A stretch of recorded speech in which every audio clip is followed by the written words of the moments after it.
नमस्कार, समाचारों में आप सभी का बहुत स्वागत है। मैं हूं जया सिन्हा। शुरुआत करते हैं इस वक्त की सुर्खियों के साथ।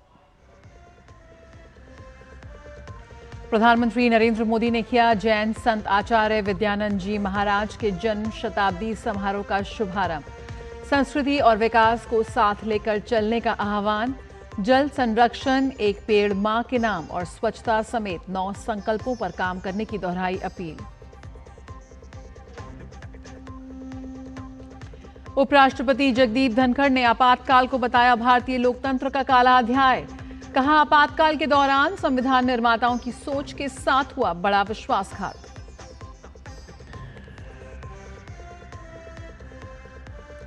भाजपा ने कोलकाता दुष्कर्म मामले में 4 सदस्यीय जांच समिति का किया गठन। ममता बनर्जी से मांगा इस्तीफा। दुष्कर्म मामले में चौथी गिरफ्तारी। पुलिस ने लॉ कॉलेज के गार्ड को किया अरेस्ट।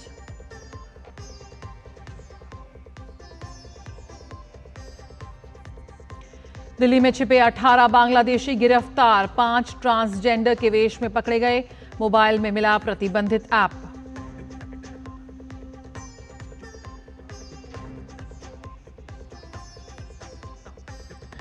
महिला क्रिकेट में भारत और इंग्लैंड के बीच पहला T20 मुकाबला आज। नॉटिंघम में 5 मैचों की सीरीज का खेला जाएगा पहला मुकाबला।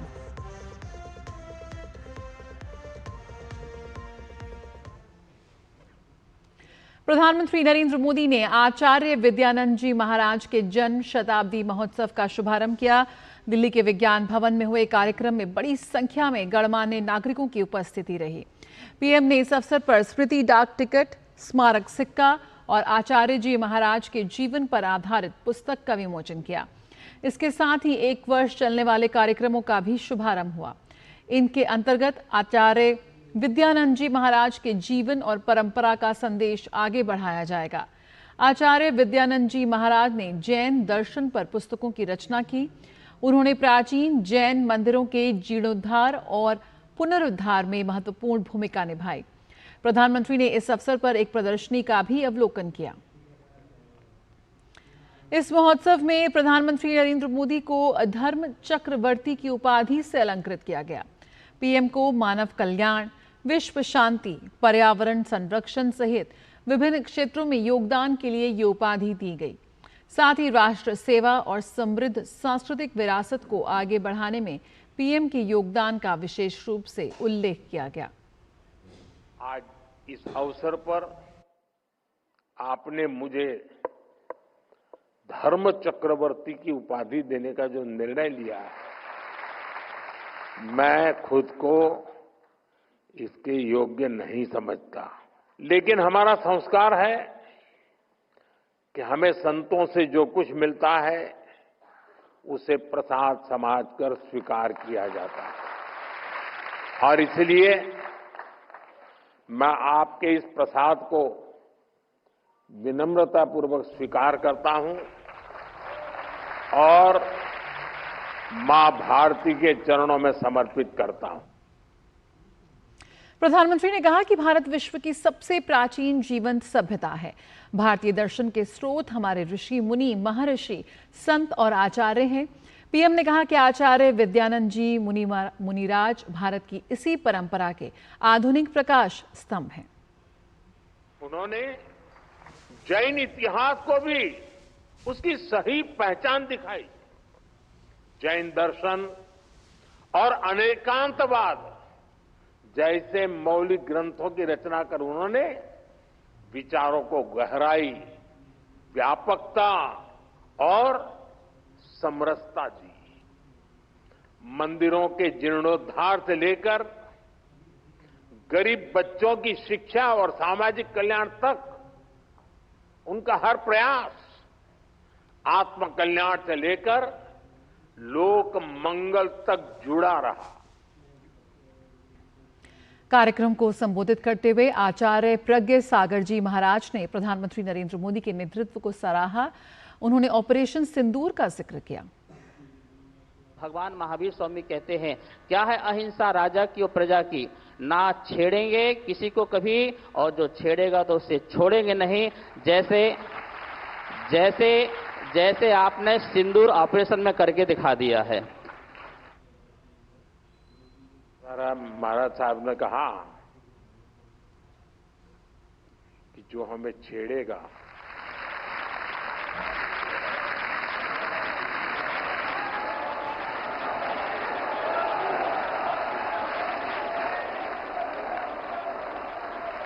अरे मैं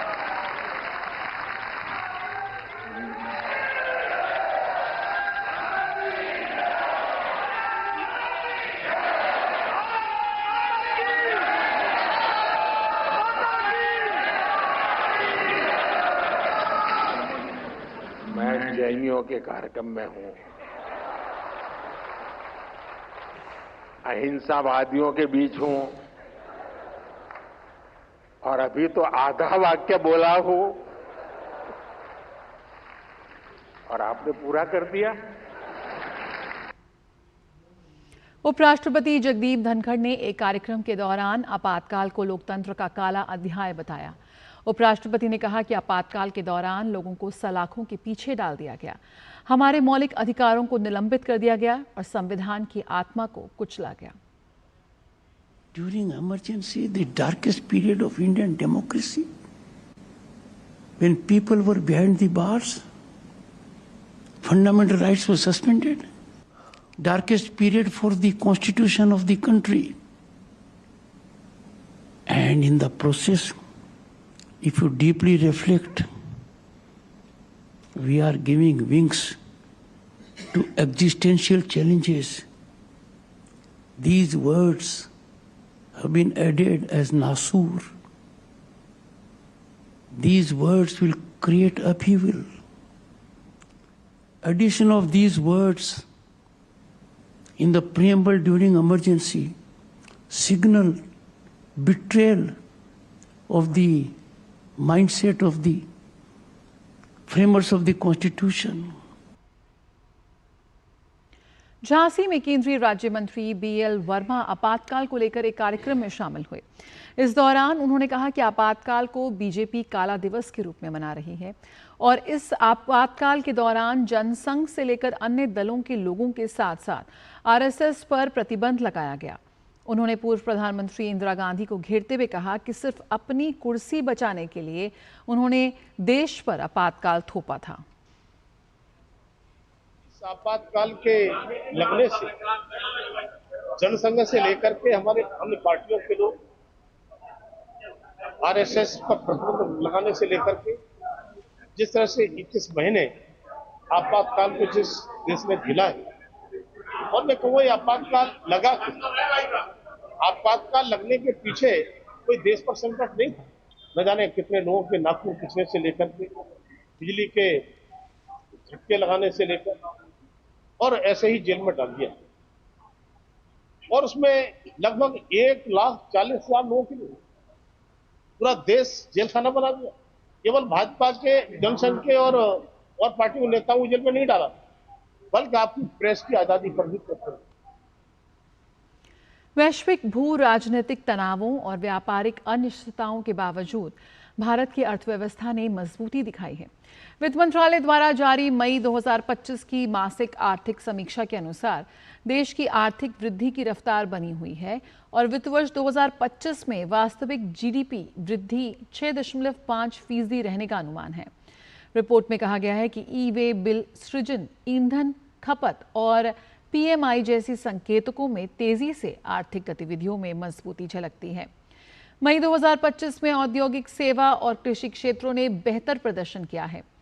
खुदरा महंगाई लगातार 7वें महीने घटकर 2.8% पर आ गई, जो फरवरी 2019 के बाद सबसे कम स्तर है। ग्रामीण मांग में सुधार के साथ शहरी खपत में भी तेजी आई है। विदेशी मुद्रा भंडार 13 जून को बढ़कर $699 अरब पर पहुंच गया, जबकि देश के कुल निर्यात में सालाना आधार पर 2.8% की वृद्धि दर्ज की गई है। वित्त मंत्रालय का कहना है कि मजबूत घरेलू मांग, नियंत्रित मुद्रास्फीति, लचीला बाहरी क्षेत्र और स्थिर रोजगार परिदृश्य भारत की आर्थिक स्थिरता के मुख्य कारक हैं। हालांकि वैश्विक अर्थव्यवस्था अब भी व्यापारिक तनावों, नीतिगत अनिश्चितताओं और भू राजनीतिक संघर्षों से जूझ रही है। इसके बावजूद भारत विश्व की सबसे तेजी से बढ़ती अर्थव्यवस्था बना हुआ है और तीसरी सबसे बड़ी आर्थिक शक्ति बनने की दिशा में अग्रसर है। मोदी सरकार के 11 वर्षों में संसद में कई बदलाव हुए हैं। रेल बजट और आम बजट को मिला दिया गया है। अनुच्छेद 370 को निरस्त किया गया। नया संसद भवन बना और नारी शक्ति वंदन अधिनियम 2023 पारित हुआ। सरकार ने कई पुराने कानूनों को भी हटाया। संसद को कागज रहित बनाने पर जोर दिया जा रहा है। केंद्रीय संसदीय कार्य मंत्री किरण रिजिजू ने कहा कि मोदी सरकार में कई महत्वपूर्ण संसदीय निर्णय हुए हैं। सरकार ने अब तक 421 बिल पास किए हैं, तो वहीं अब तक कुल 1576 पुराने और निरर्थक कानूनों को निरस्त किया गया। रेल बजट और आम बजट को मिलाने और आम बजट को हर साल 1 फरवरी को पेश करने का ऐतिहासिक फैसला लिया गया। इसी तरह जम्मू कश्मीर में समाज के सभी वर्गों के लिए समान अवसर सुनिश्चित करने के लिए अनुच्छेद 370 और उसके तहत राष्ट्रपति के आदेशों के कुछ प्रावधानों को निरस्त किया गया। वहीं पीएम मोदी के भविष्यवादी दृष्टिकोण के चलते देश को सितंबर 2023 में नई संसद मिली, जब संविधान सभा से शुरू हुई 75 वर्षों की संसदीय यात्रा पर एक विशेष सत्र का आयोजन हुआ, जिसमें राष्ट्रीय और राज्य स्तर पर नीति निर्माण में जनप्रतिनिधियों के रूप में महिलाओं की अधिक भागीदारी सुनिश्चित करने के लिए संसद में नारी शक्ति वंदन अधिनियम 2023 पारित किया गया।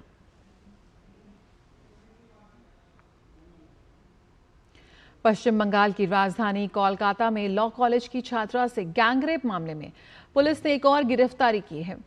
पुलिस ने लॉ कॉलेज के गार्ड पिनाकी बैनर्जी को गिरफ्तार किया है। छात्रा के साथ गैंगरेप केस में ये चौथी गिरफ्तारी है। वहीं पुलिस मुख्य आरोपी समेत 3 अन्य लोगों को पहले ही गिरफ्तार कर चुकी है, जिसमें मोनोजीत मिश्रा, जैब अहमद, रोमित मुखोपाध्याय को गिरफ्तार किया गया है। एफआईआर के अनुसार 24 वर्षीय पीड़िता के साथ कॉलेज के गार्ड रूम के अंदर कथित तौर पर बलात्कार किया गया था। मुख्य आरोपी ने उसके साथ बार बार मारपीट की और उसे धमकाया, जबकि 2 अन्य लोग खड़े होकर देखते रहे। उसने ये भी आरोप लगाया कि घटना के दौरान कॉलेज का गेट बंद कर दिया गया था और सुरक्षा गार्ड को बाहर इंतजार कराया गया था। कॉलेज परिसर में हुई घटना में पिनाकी की संदिग्ध संलिप्तता के लिए उन्हें कस्बा पुलिस ने गिरफ्तार किया है। बता दें कि इससे पहले कोर्ट ने तीनों आरोपियों को 4 दिन की पुलिस हिरासत में भेजा। पीड़िता का न्यायिक मजिस्ट्रेट के समक्ष बयान दर्ज कराया गया है। मेडिकल में सामूहिक दुष्कर्म की पुष्टि हुई है। भारतीय जनता पार्टी के राष्ट्रीय अध्यक्ष जेपी नड्डा ने पश्चिम बंगाल के कोलकाता में एक छात्रा के साथ सामूहिक दुष्कर्म की घटना के संदर्भ में एक 4 सदस्यीय जांच समिति का गठन किया है। इस कमेटी में सतपाल सिंह, मीनाक्षी लेखी, बिप्लब कुमार देव, मनन कुमार मिश्रा शामिल हैं। जांच समिति शीघ्र ही घटनास्थल का दौरा करेगी और अपनी रिपोर्ट भाजपा अध्यक्ष को सौंपेगी। भाजपा ने कोलकाता सामूहिक दुष्कर्म मामले को लेकर पश्चिम बंगाल सरकार पर जमकर निशाना साधा। भाजपा ने घटना के लिए पश्चिम बंगाल की मुख्यमंत्री ममता बनर्जी से माफी मांगने और मुख्यमंत्री पद से इस्तीफा देने की मांग की है। कस्बा सामूहिक दुष्कर्म मामले पर भाजपा प्रवक्ता संबित पात्रा ने कहा कि राज्य में महिला मुख्यमंत्री होने के बावजूद महिलाओं के प्रति इतनी असंवेदनशीलता और क्रूरता क्यों है। 25 जून के दिन कस्बा लॉ कॉलेज में जिस प्रकार का एक जघन्य गैंग रेप का केस हुआ है, उसको लेकर आज पूरे भारतवर्ष में, पूरे हिंदुस्तान में एक दुख का माहौल है, अचरज का माहौल है कि आखिर बंगाल किस तरफ बढ़ रहा है।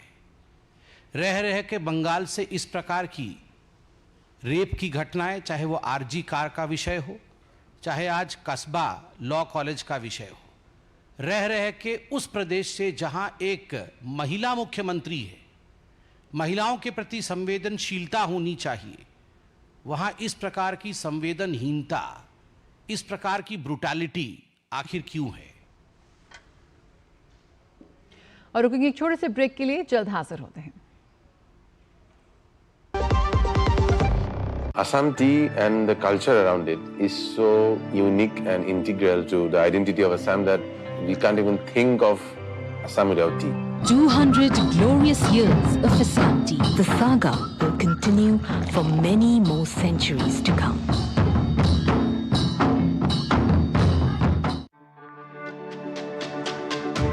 मेरी पसंद मेरी पसंद। मेरी पसंद। मेरी पसंद है। हमारी पसंद। हम सबकी पसंद। मजबूत देश का मजबूत सरिया हो गया स्टील।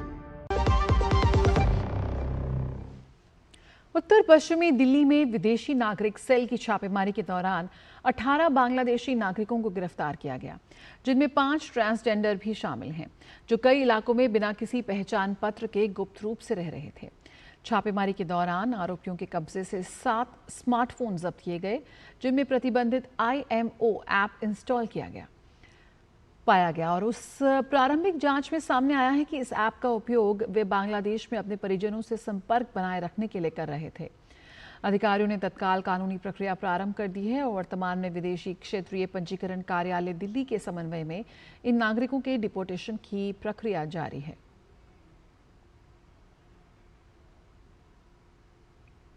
केंद्रीय शिक्षा मंत्री धर्मेंद्र प्रधान ने कहा कि बारगढ़ उड़ीसा के कृषि अर्थव्यवस्था के लिए एक बड़ा केंद्र है और डबल इंजन की सरकार बारगढ़ को नई ऊंचाइयों पर ले जाने के लिए प्रतिबद्ध है। उड़ीसा के बारगढ़ जिले में हुए गरीब कल्याण विकास समग्र कार्यक्रम को ऐतिहासिक बताते हुए केंद्रीय मंत्री ने कहा कि इस कार्यक्रम में गरीब लोगों के कल्याण के लिए कई विषयों पर विस्तार से चर्चा हुई और इस कार्यक्रम से लोगों में काफी उत्साह है। आज एक बहुत ऐतिहासिक कार्यक्रम हुआ, गरीब कल्याण समावेश किया गया। केंद्र और राज्य सरकार की डबल इंजन सरकार की लोकाभिमुखी योजनाओं को नीचे तक पहुंचाने के लिए यहाँ की धान खरीदी, यहाँ की महिलाओं के लिए सुभद्रा योजना की विकास, यहाँ की लक्ष्यपति दीदी, यहाँ की पिछड़े वर्गों को राज्यों में पहली बार आरक्षण की व्यवस्था, ये सब विस्तार से चर्चा हुई।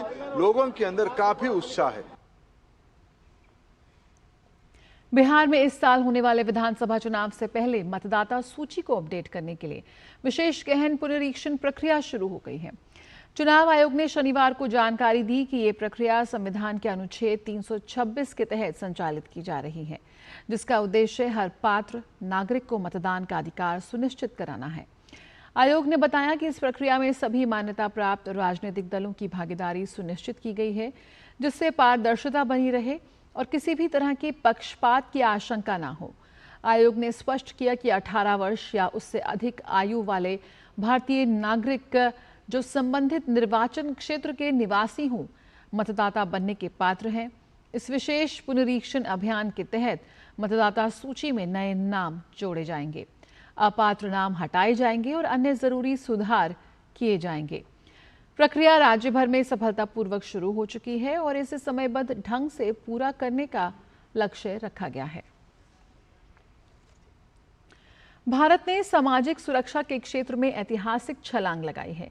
जहां 2015 में सामाजिक सुरक्षा कवरेज 19% था, तो वहीं 2025 में ये बढ़कर 54.3% हो गया है। अंतर्राष्ट्रीय श्रम संगठन के अनुसार अब 94 करोड़ से अधिक लोग कम से कम एक सामाजिक सुरक्षा लाभ का इस्तेमाल कर रहे हैं। ये दुनिया में सबसे तेज सामाजिक सुरक्षा विस्तार में से एक है। श्रम मंत्री मनसुख मांडविया ने इसे अंत्योदय की दिशा में बड़ा कदम बताया। अंतर्राष्ट्रीय श्रम संगठन ने भारत की जन केंद्रित नीतियों और प्रधानमंत्री नरेंद्र मोदी के नेतृत्व की सराहना की। भारत में ई श्रम पोर्टल के तहत 30.91 करोड़ से अधिक असंगठित श्रमिक पंजीकृत हैं। 51.06 करोड़ से अधिक लोग पीएम सुरक्षा बीमा योजना के तहत, 23.64 करोड़ लोग पीएम जीवन ज्योति बीमा योजना के तहत और 51.35 लाख से अधिक श्रमिक पीएम श्रम योगी मानधन योजना के तहत पंजीकृत हैं। इसके अलावा 3 करोड़ से अधिक महिलाओं को लखपति दीदी के रूप में सशक्त बनाने का लक्ष्य है। साथ ही पीएम आवास योजना के तहत अब तक 4 करोड़ से अधिक घर आवंटित किए गए हैं। अंतर्राष्ट्रीय श्रम संगठन के महानिदेशक गिलबर्ट एफ हुंगबो ने प्रधानमंत्री नरेंद्र मोदी के नेतृत्व को सराहा और भारत की जन केंद्रित नीतियों की प्रशंसा की। A regional forum on responsible business practices for inclusive and sustainable society brought forward very concretely and now 10 well-documented case studies on how we expand social justice through the business, the responsible business practices in addition for moving the social protection coverage for barely 25% to 64%. और तमिलनाडु में होने वाले hockey पुरुष junior विश्व cup 2025 के draw की घोषणा हो गई है। पहली बार 24 टीम इस प्रतियोगिता में हिस्सा लेंगी। पूल ए में जर्मनी, दक्षिण अफ्रीका, कनाडा और आयरलैंड को रखा गया है। वहीं पूल बी में मेजबान भारत के साथ पाकिस्तान, चिली और स्विट्जरलैंड होंगे। पूल सी में अर्जेंटीना, न्यूजीलैंड, जापान और चीन है। पूल डी में स्पेन, बेल्जियम, मिस्र और नामीबिया को रखा गया है। वहीं पूल ई में नीदरलैंड्स, मलेशिया, इंग्लैंड और ऑस्ट्रिया हैं। पूल एफ में फ्रांस, ऑस्ट्रेलिया, कोरिया और बांग्लादेश हैं। जूनियर विश्व कप का आयोजन चेन्नई और मदुरई में 28 नवंबर से 10 दिसंबर तक किया जाएगा। और इस बुलेटिन में फिलहाल इतना ही। नमस्कार।